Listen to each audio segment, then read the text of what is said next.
आपने slaughter house का नाम जरूर सुना होगा और स्लोटर हाउस देखे भी होंगे, लेकिन क्या आप जानते हैं कि यूरोप के एक छोटे से देश सर्बिया में 1990 के दशक में ह्यूमन स्लोटर हाउस बनाए गए थे, जिनमें कि इंसानों का कत्ल किया जाता था। आइए बात करते हैं इसी भयंकर आपराधिक श्रृंखला की। नमस्कार दोस्तों, स्वागत है आपका हमारे YouTube channel diverse media track में। आज हम आपको एक ऐसी दिल दहला देने वाली कहानी सुनाने जा रहे हैं जो सर्बिया के मानव कत्ल घरों से जुड़ी हुई है, जहां निर्दोष लोगों की बर्बरता से हत्या की जाती थी। यह कहानी 1990 के दशक की है, जब सर्बिया और कोसोवो के बीच भीषण संघर्ष हुआ था। 1990 के दशक में जब यूगोस्लाविया का विभाजन हुआ और अलग अलग देशों ने स्वतंत्रता की दिशा में कदम बढ़ाया, तब सर्बिया भी इन देशों में से एक था। यूं तो सर्बिया का इतिहास सियासी संघर्षों से भरा हुआ है, लेकिन सर्बिया में जो सबसे ज्यादा प्रसिद्ध हुआ वह था कोसोवो युद्ध, जो सन 1998 से 1999 के बीच हुआ। कोसोवो एक ऐतिहासिक और सांस्कृतिक रूप से महत्वपूर्ण क्षेत्र था, जहां मुख्य रूप से अल्बेनियाई मुस्लिम समुदाय रहते थे। सर्बियाई सरकार और कोसोवो के बीच संघर्ष ने एक गंभीर युद्ध का रूप ले लिया, और यह युद्ध न केवल एक जातीय संघर्ष था, बल्कि एक इंसानियत के खिलाफ अपराध भी था। इस संघर्ष ने केवल राजनीतिक भूचाल ही पैदा नहीं किया, बल्कि पूरे क्षेत्र में इंसानियत के खिलाफ एक भयानक अपराध को जन्म दिया। 1998 से 1999 तक चले कोसोवो युद्ध में सर्बियाई सेना ने निर्दोष कोसोवो अल्बेनियाई नागरिकों पर घोर अत्याचार किए। यह अत्याचार सिर्फ सैनिकों द्वारा ही नहीं किए गए थे, बल्कि सर्बिया की सरकार और सेना के उच्च अधिकारियों के आदेश पर ये अत्याचार किए जा रहे थे।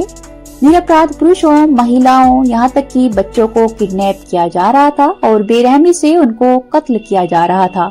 महिला और बच्चों का यौन उत्पीड़न किया जा रहा था, सामूहिक बलात्कार किए जा रहे थे, लोगों को जिंदा जलाया जा रहा था। सर्बियाई सरकार और उच्च अधिकारियों के आदेश पर ह्यूमन स्लोटर हाउस यानी मानव कत्ल घरों का निर्माण किया गया था। ये कत्ल घर किसी साधारण जेल या यातना गृह से कहीं ज्यादा भयावह थे, जहां इंसानों को एक एक करके मारा जाता था।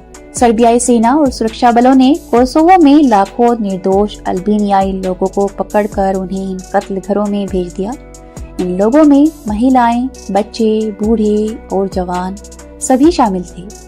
इन लोगों का कोई अपराध नहीं था, फिर भी इन्हें बेरहमी से यातनाएं दी जाती थी और फिर उन्हें मौत के घाट उतार दिया जाता था।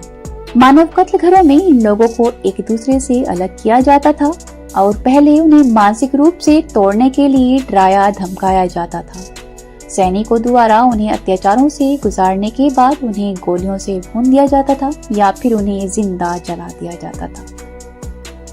इन कत्ल घरों में न केवल हत्याएं की जाती थी, बल्कि महिलाओं और बच्चों के साथ सामूहिक बलात्कार किए जाते थे।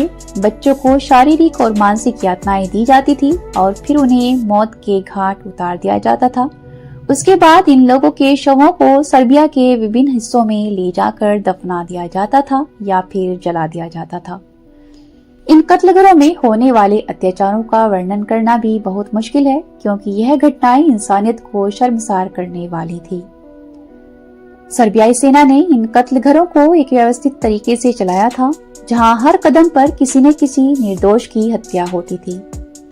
इन कत्ल घरों को ऐसी जगहों पर स्थापित किया गया था जो दूर दराज और गहरे जंगलों में स्थित थी, ताकि कोई भी इनके बारे में जान न सके। जब इन अत्याचारों का खुलासा हुआ तो पूरी दुनिया में हड़कंप मच गया। कई मानवाधिकार संगठनों ने इसकी निंदा की और इन अत्याचारों को युद्ध अपराध करार दिया। यूएन ने सर्बियाई सेना पर आरोप लगाते हुए अंतर्राष्ट्रीय न्यायालय से इन अपराधों की जांच करने का आग्रह किया। इसके बाद सर्बियाई राष्ट्रपति स्लोबोदान मिलोसेविच और अन्य उच्च अधिकारियों के खिलाफ युद्ध अपराधों के मामले खोले गए। इंटरनेशनल क्रिमिनल ट्रिब्यूनल हेग न्यायालय ने इन अत्याचारों पर जांच की और दोषियों को सजा देने की प्रक्रिया शुरू की। लेकिन अफसोस की बात यह है कि मिलोसेविच की 2006 में अदालत के सामने पेश होने से पहले ही मृत्यु हो गई और कई अन्य आरोपी भी कानून के शिकंजे से बचने में सफल रहे। सर्बिया की आज की स्थिति की बात की जाए तो आज सर्बिया में इन कत्ल घरों और युद्ध अपराधों की कहानियां सुनाई जाती हैं, लेकिन कई बार इन घटनाओं को पूरी तरह से नकार भी दिया जाता है। यह संघर्ष अब भी सर्बिया और कोसोवो के बीच एक बड़ी राजनीतिक समस्या बना हुआ है। हालांकि सर्बिया ने यूरोपीय संघ के साथ संबंध सुधारने की कोशिश की है, लेकिन इन अत्याचारों की यादें पूरी दुनिया में ताजा हैं। दोस्तों, सर्बिया के मानव कत्लघरों की यह कहानी हमें याद दिलाती है कि युद्ध केवल राजनीतिक लड़ाइयां नहीं होती, बल्कि ये इंसानियत पर भी हमला होते हैं। इस भयावह घटना ने हजारों निर्दोष लोगों की जान ली और पूरी दुनिया को यह सिखाया, युद्ध अपराधों को किसी भी हालत में नजरअंदाज नहीं किया जा सकता। हमें हर हालत में एक दूसरे के प्रति सम्मान और मानवाधिकार का पालन करना चाहिए, ताकि ऐसे भयावह कृत्य भविष्य में कभी दोहराए ना जा सके। आपको यह वीडियो कैसा लगा? आपके अनुसार युद्ध अपराधों को सख्ती से रोकने के लिए और क्या कदम उठाए जाने चाहिए? कृपया अपने विचार कमेंट में जरूर साझा करें। अगर आपको यह वीडियो जानकारीपूर्ण लगा हो तो लाइक और सब्सक्राइब जरूर करें। शुक्रिया।